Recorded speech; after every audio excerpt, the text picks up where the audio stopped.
ये सब क्या बात है कि ठोक देंगे कट्टा कपार में, आइए ना हमरे बिहार में। तो ये बिहार की जो दुर्दशा है, विभिन्न तरीकों से जो गुंडाराज है, तो ठोक देंगे कट्टा कपार में, आइए ना हमरे बिहार में।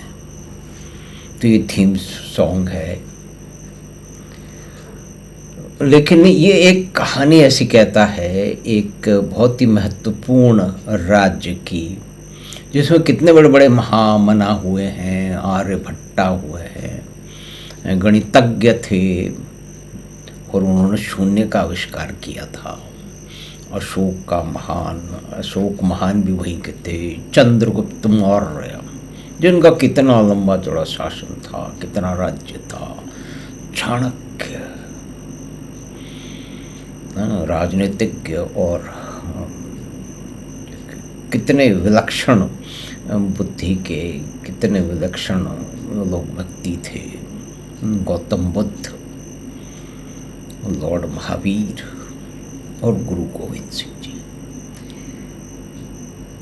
तो ऐसा कुछ तो हुआ होगा बिहार में, जो कि रंगदारों का विश्व मैंने ऐसे ही बना लिया, जो रंगदारों का विहार बन गया। एक बिहार जिसकी एक इतनी बड़ी संस्कृति, इतनी बड़ी धरोहर है। तो हुआ क्या? बहुत सारे कारण हैं, लेकिन अभी तात्कालिक कारण पिछले 30-40 सालों का देखा जाए तो जो समाज भेड़िया राज्य वहाँ रहा है, जिसने प्रचुर जातिवाद चलाया है, जिसने पुराने जितने भी झगड़े टंटे थे उनको नई आग दी, नई हवा दी, नया तेल डाला, और एक तरह से गुंडा राज पूरी की पूरी तरह से स्थापित कर दिया। ऐसा कहते हैं कि एक बार एक नेताजी के पास में कुछ गांव वाले गए, उन्होंने कहा कि नेताजी हमारे गांव तक सड़क नहीं है, सड़क बनवा दीजिए। तो उन्होंने नेताजी बोला, क्या बुड़बक हो, अरे सड़कवा बन जाएगा तो पुलिस आके तुमको पकड़ने ले जाएगा।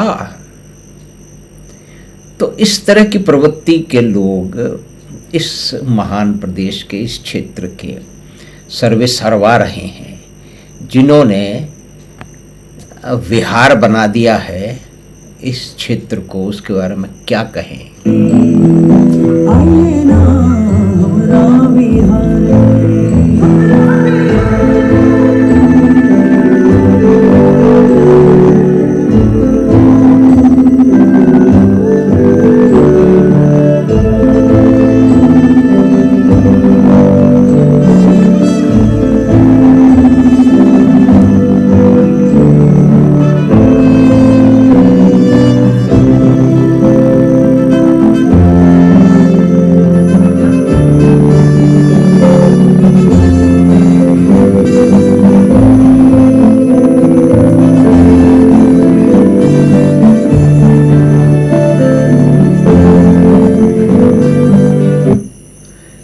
तो एक कितनी बड़ी एक इतिहास है, कितना एक दुखदाई एक इतिहास है कि एक महान प्रदेश, उसमें कहते हैं कि बहुत सारी घटनाओं का, बहुत सारे नियम कायदों का, फ्रेट इक्वलाइजेशन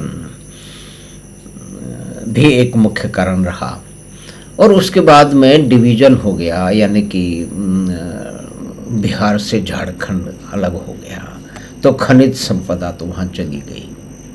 तो एक ये भी कारण है, और दूसरा ये कारण है कि पूरे देश में कहीं भी आप चले जाइए, पंजाब की खेती, बिहार के प्रवासी जो मजदूर हैं उनके जिम्मे हैं, उन्हीं के कारण पंजाब के खेत चलते हैं, बड़े बड़े ज़मींदारों के 20-20 एसी चलते हैं, उनकी बड़ी बड़ी लेक्सस, मर्सिडीज वगैरह वगैरह जो ऑडी वोडी गाड़ियाँ चलती हैं, बड़े बड़े जो है ना उनके ट्रैक्टर चलते हैं, सब ट्यूबवेल से चलते हैं। वो एक अलग बात है, वो एमएसपी की बात है। और पंजाब की धरती जो है वो पूरी तरह से जहरीली हो चुकी है। वहाँ के युवाओं के रक्त में पेस्टिसाइड ये के जहरीले पदार्थ पहुंच चुके हैं, लेकिन इस पे कभी बात नहीं होती। बात क्यों हो, बात तो कुछ और होती है। तो खैर बिहार के मजदूरों से ही चलती है पंजाब के अमीर किसानों की खेती। और जब बिहार तक जाते हैं तो वहाँ पे लोग एसी गाड़ियाँ लेके, एसी बसें लेकर के उनसे तोल मोल करते हैं, जो कि उसमें मुख्य जो बिचौलिया का काम करते हैं कि हमें 10 चाहिए, हमें 15 चाहिए, हमें 20 चाहिए, ऐसा सुना है। और देखो पंजाब में ही हम पढ़े लिखे हैं तो थोड़ा बहुत तो इसकी जानकारी है। और फिर भी वो तो बात पुरानी हो गई, लेकिन ये तो सब आता रहता है। तो बिहार में हुआ क्या भाई, एक वहाँ के नेताजी हैं, उन्हें दंड मिला, यानी कि वो चारा ही खा गए। यानी कि कुल मिला के 10 करोड़ का एक प्रोजेक्ट था, जिसके अंदर बहुत सारे पशु खरीदे जाने थे, उनको इधर से उधर ले जाना था, और उनके लिए चारा भी जो है ना वो भी नियोजित करना था। ये सब एक ऐसा प्रोजेक्ट था, लेकिन उसके अंदर 10 करोड़ थे तो 200 करोड़ से ज़्यादा खर्च हो गए। अब ये सब मिली भगत से हुआ, गुंडा राज से हुआ। अब देखिए लूना पे भैंसें ट्रांसपोर्ट की गई, ऐसा खबरों में आया है। हम अपनी तरफ से कुछ नहीं बता रहे। तो एक बहुत ही वैभवशाली जिसका एक इतिहास था, वो एक क्षेत्र देश का बिहार, जहाँ महात्मा बुद्ध हुए, आर्यभट्ट हुए, वो आज इस परिस्थिति में कैसे पहुंच गया। आज भी 1920 के आसपास भी बिहार की जो पर कैपिटा जीडीपी है, यानी कि प्रति व्यक्ति जो सकल आय है, वो कोई करीब 50,000 के आसपास है। आज से 10-20 साल पहले वो 34,000 को हुआ करती थी, जबकि देश की जो है वो सकल आय प्रति व्यक्ति है वो 1.5 लाख से ऊपर है। तो यानी कि आप देखिए कि जो देश की जो औसत आय है उससे 3 गुने नीचे पे बिहार चल रहा है। तो बिहार कैसे चल रहा है? बिहार के निवासियों को क्या दोष? बिहार के जो श्रमिक हैं उनसे भारत भर की जो है वो बहुत सारे प्रदेशों की जो है उद्योग धंधे चलते हैं, और दूसरी सेवाएं चलती हैं, टैक्सियां चलती हैं, रिक्शे चलते हैं, और भी दुनिया भर का काम होता है। और बिहार के जो विलक्षण व्यक्ति हैं वो भारत की एडमिनिस्ट्रेटिव सर्विसेज में, सिविल सर्विसेज में उनका एक बड़ा ही मुख्य रूप है। तो इतना सब होने के बाद भी आर्यभट्ट, अशोक और गौतम बुद्ध की धरती पर ये कुछ क्या हुआ, किस तरह का जो है ना ये एक कालखंड है। लेकिन हम तो आज की बात करेंगे, पुरानी बात तो हम सोच सकते हैं, समझ सकते हैं। रंगदारी का जो एक रंग है बिहार पे, वो कैसा भारी चला है।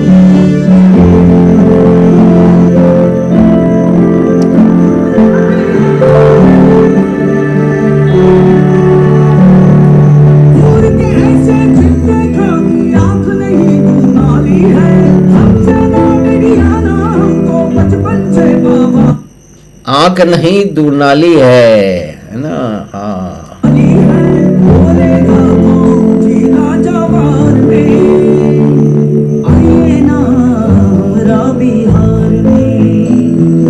आइए ना हमरा बिहार में।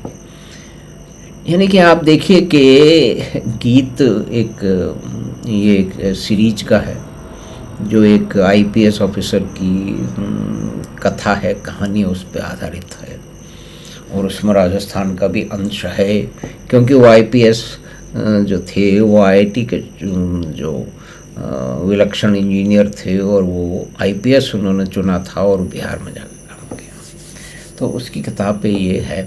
तो बहुत ही कुछ जो आज का एक जो द्वंद्व है, जो कि गुंडे बदमाशों का राज चल रहा है, जो राजनीति में जो मवाली किस्म के लोगों का, रंगदार लोगों का जैसे खुला जो है ना उन्हीं का शासन चल रहा है। चीफ मिनिस्टर लोग गाय भैंसों को चारा चरा रहे हैं, बहुत सारी कथाएं हैं बिहार के बारे में कि किसी डॉक्टर साहब ने कोई एक नई मॉडल की कोई एक नई कार खरीदी, तो वो लेके अपने घर जा रहे थे, उनका ड्राइवर चला रहा था, एक जो है वो ट्रैफिक लाइट पे उनको रुकना पड़ा, तो एक व्यक्ति तुरंत आया और बैठ गया। तो डॉक्टर साहब बोले कि कौन हो? कहते हैं चुप, हम जा कह रहे हैं वहाँ चलिए। और वो नेताजी के यहाँ पहुँच गए तो पता लगा कि नेताजी उनको जानते हैं, वो नेताजी को जानते हो, उन्होंने नेताजी का इलाज किया है। तो वो तो नेताजी के पास फिर गाड़ी तो उन्होंने रख ली गई, नेताजी के पास बड़ी भीड़ थी, उन्होंने जाने की कोशिश की, उन्हें जाने नहीं दिया गया। तो वहाँ से वो बहुत ही परेशान होके, बहुत ही दुखी होके वहाँ से निकल गए और किसी अपने मित्र को बुलाया। तो वो मित्र कोई उनके बड़े जानकार थे पटना में, तो उन्होंने कहा तुमको मालूम नहीं है, हम बाद में चलेंगे, फला फला दिन चलेंगे, हम आपकी बात करवा देंगे नेताजी से। तो डॉक्टर साहब बेचारे मान गए। तो उसके बाद में फिर वो उनके मित्र उनको वहाँ ले गए और नेताजी से कहा नेताजी मेरी गाड़ी ले ली। तो दादू बोले तो क्या हो गया, बहुत कमाए हैं आप। हाँ, अब वो छोटा मोटा लोग है, उसको भी तो पेट पालना है, बच्चों को स्कूल भेजना है, रोटी खिलाना है, तो थोड़ा कुछ दे दीजिए उसको, गाड़ी छोड़ देगा। तो ये सुन के डॉक्टर साहब तो सुनते रह गए। उनके मित्र उन्होंने कहा ठीक है नेताजी, और ले गए। डॉक्टर साहब कहाँ छोड़ो, लाखों की गाड़ी है, 25-50 बोले हैं नेताजी, दे दीजिए। तो ये सब उस प्रदेश के शासकों के शासकीय भवन में हो रहा था, और इस तरह की 50 घटनाएं हैं। तभी तो कहते हैं ना कि कुछ देर तो आइए बिहार में।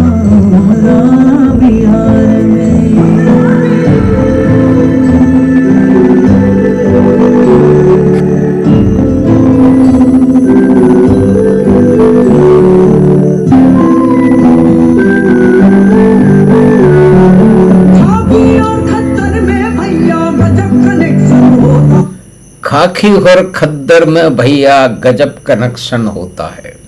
भैया सभी जगह कहीं ना कहीं तो ठीक है, लेकिन सबसे सटीक, सबसे महत्वपूर्ण, सबसे प्रभावी रहा है अपने बिहार में। तो आइए ना हमारे बिहार में।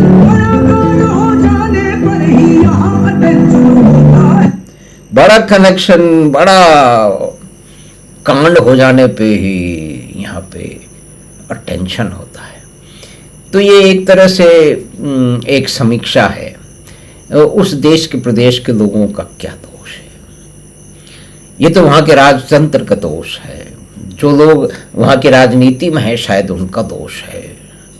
और कहते हैं कि कोई प्रशांत किशोर साहब जो है वो इसको बदल देंगे, वो उसको सचमुच में बदल देंगे या दूसरे जो है वो नटवर लाल साबित होंगे, ये तो एक समय बताएगा।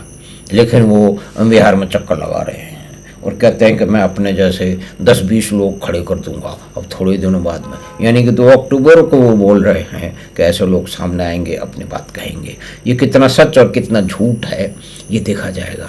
जो बिहार के लोग तो बड़े विलक्षण हैं, तो प्रशांत किशोर साहब भी तो बिहारी के हैं, लेकिन वो जो पुरानी जातिवादी और जो समाज भेड़िया किस्म की जो राजनीति थी, जो जातिवाद पे आधारित थी, वो निश्चय उसको तोड़ने की कोशिश कर रहे हैं।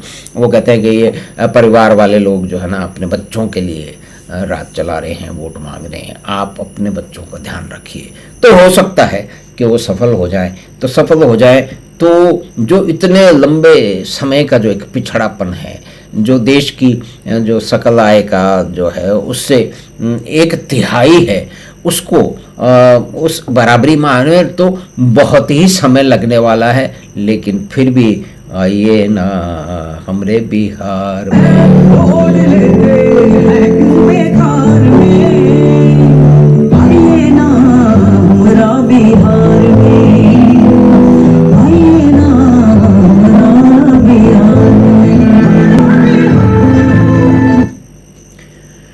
तो शायद परिस्थितियां बदलेंगी। आने वाला समय हम ये सोच सकते हैं, मान सकते हैं, कल्पना कर सकते हैं, विचार कर सकते हैं कि बिहार के श्रमिक बहुत ही जो हिम्मत वाले हैं, जिन्हें उनके नेताओं के कारण, अपने नेताओं के कार्यकलापों के कारण, जहाँ पे उद्योग धंधे कभी जमे नहीं, क्योंकि जहाँ रंगदादी चलेगी वहाँ पे उद्योग धंधे कैसे चलेंगे, जहाँ पे अपहरण होंगे वहाँ उद्योग धंधे कैसे चलेंगे, जहाँ पूरी तरह से भयंकर किस्म का भ्रष्ट तंत्र होगा, जहाँ रंगदारी चलेगी, जो गाड़ियाँ उठा के ले जाएंगे और नेताजी कह देंगे कि 25-50 लाख दे दीजिए ना डॉक्टर साहब, क्या फर्क पड़ता है, आप तो बहुत कमाए हैं, गरीब को भी दे दीजिए। तो इस तरह का जो समाजवाद है, इस समाजवाद ने मुख्य तौर पे बिहार को इस परिस्थिति में ला दिया है। लेकिन फिर भी हम ये आशा करते हैं कि आने वाले समय में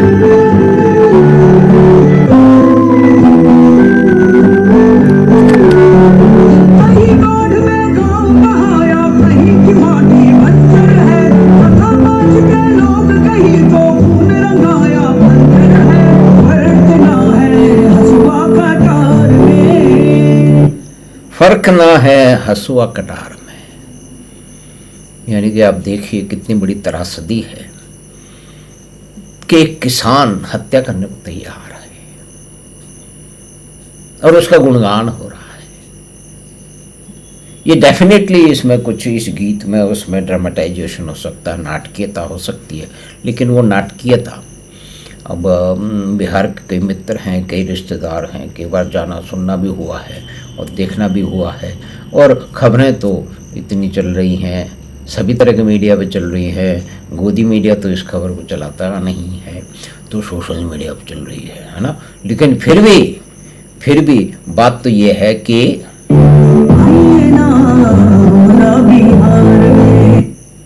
तो हम आज है कि छोटी सी बातचीत जो कि एक बड़े सामयिक और सटीक गीत के साथ थी कि कोई फर्क ना है हसुआ और कटार में, ठोक देंगे कट्टा कपार में, आइए ना हमरे बिहार में। एक सीरीज है, बड़ी महत्वपूर्ण सीरीज है। मैं तो 1922 की सीरीज है, मैं तो देख नहीं पाया, अब कभी देखेंगे।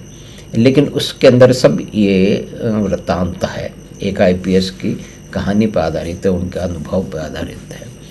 तो लेकिन बहुत सारी बातें हैं बिहार के बारे में जो इस सटीक और सामयिक गीत के जरिए सामने आती हैं। तो हमें आशा है कि छोटी सी बातचीत आपको पसंद आई होगी। तो आप चैनल बात 25 को सब्सक्राइब कीजिए और लिंक अपने मित्रों और परिवार के साथ साझा कीजिए। हम फिर आपसे मिलेंगे बात 25 की अगली बात में।